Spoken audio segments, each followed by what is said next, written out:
When people become successful, what usually happens is that people around them become yes people. But you can't stay at the top without having someone you trust to be accountable to.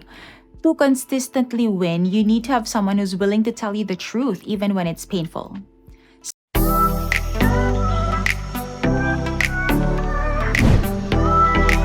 When you hear the word success, you often imagine fame, glory, wealth, and honor. But success can mean different things to different people.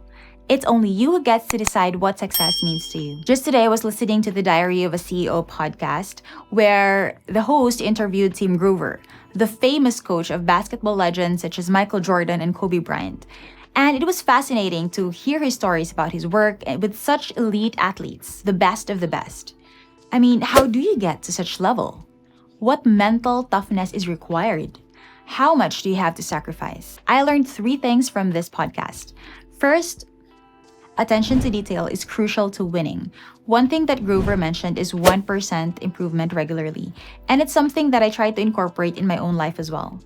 Michael Phelps, who is the most decorated Olympian of all time, I mean, this guy has 23 gold medals, the most gold medals any Olympic athlete has had.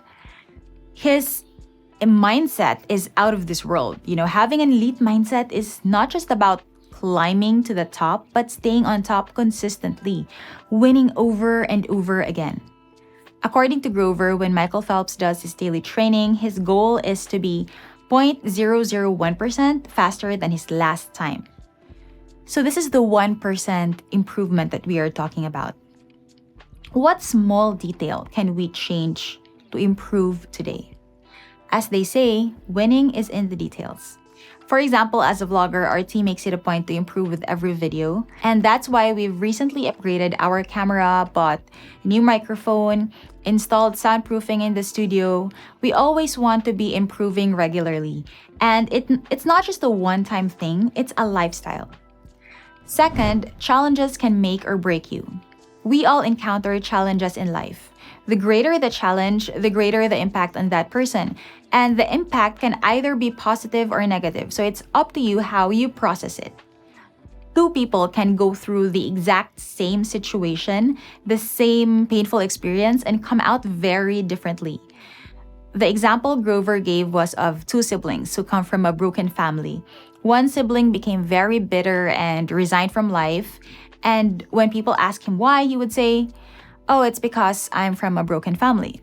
The other sibling went on to do great things, have a successful career, a happy family, and a huge positive impact in his community.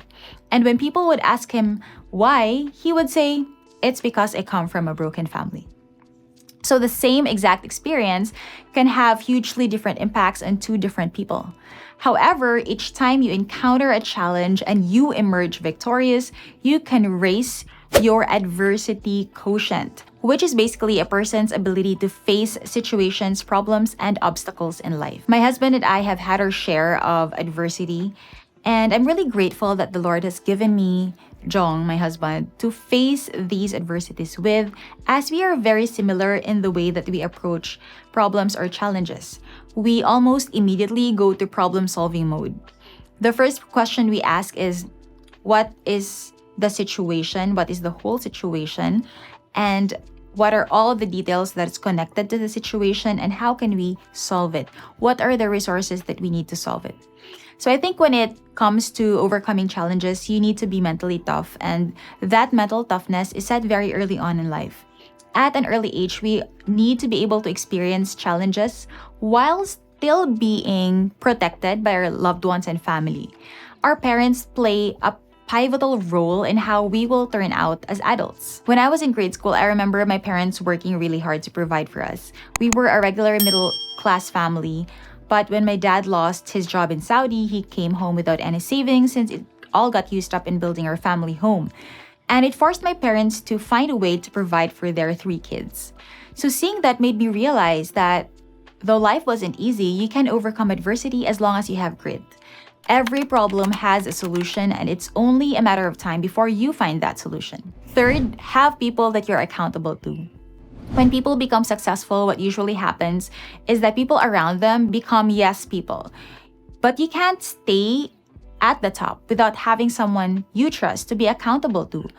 To consistently win, you need to have someone who's willing to tell you the truth even when it's painful. Someone who will push you to do what's right. Someone who will tell you to face the consequences of your mistakes, to own up to your mistakes if you mess up. The most successful people often have a small circle of trusted advisors around them to help them keep their eyes open to what's really happening. Athletes reach their peak physically because they have a team they're accountable to. We can have different accountability partners in the different aspects of our lives to ensure that we are constantly improving and growing. Let me ask you a question. Are you interested in winning or are you obsessed with winning? You can't say both because the difference between these two, between being obsessed and interested, is huge. As Grover said, being interested merely means that it's a hobby. Koby Bryant wasn't interested in winning basketball games. He was obsessed with winning basketball games. Huge difference. That's why he studied every detail, practiced for hours and hours, and prepared for games like his life depended on it. That is obsession. You study and notice all the little details that other people disregard as unimportant. You do whatever you need to do even when you don't feel like it. You show up and do your best, give 100% because you have chosen to win at what you are doing. Winning is great, but it has a cost. Everything has a cost. To gain one thing, you have to give up something else. This is why it's very important that early on you determine what your priorities are, because you don't want to spend 20 years climbing up the ladder only to discover that it was leaning against the wrong wall. One thing that Grover said really stuck with me. If you think the price of winning is too high, wait until you get the bill from regret. What about you? What are you willing to do to achieve your dreams? Are you willing to pay the price of success? Let me know in the comment section below. I hope I was able to strike a chord with you today, and as always, I will see you in my next video.